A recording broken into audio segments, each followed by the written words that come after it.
Kim Meyer, I'm Mayor of the municipality of Lac Tremblant Nord. We're standing near the head of a forest fire that started burning Sunday or Monday of this week at the top of a cliff line near the Nid l'Indien, which is a common and well-used hiking trail. I live on the same side as the fire, the same mountainside, closer to the lake, on the water's edge.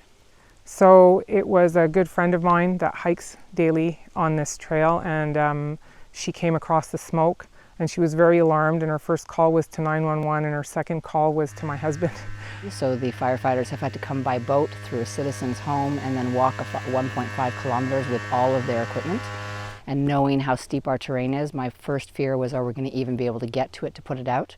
My second fear had to do with the people whose houses are very close, where we're going to have to evacuate. And so we started preparing evacuation plans. And finally, this is an area we're trying to protect with a protected area project.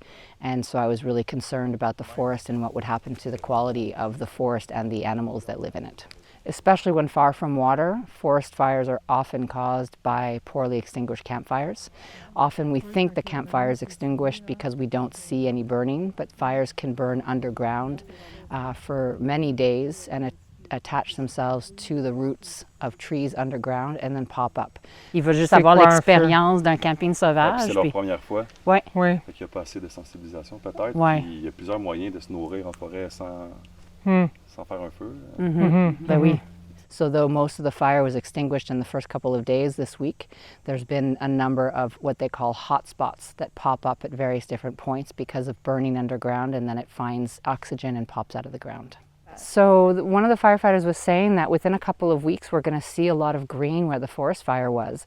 I think the carbon is particularly good for growing, and they've seen after forest fires that ferns and other vegetation grows up quite quickly.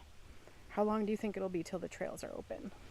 A lot of it will depend on the weather. While we're in this period of heat and high fire zone, we're going to keep the trails closed.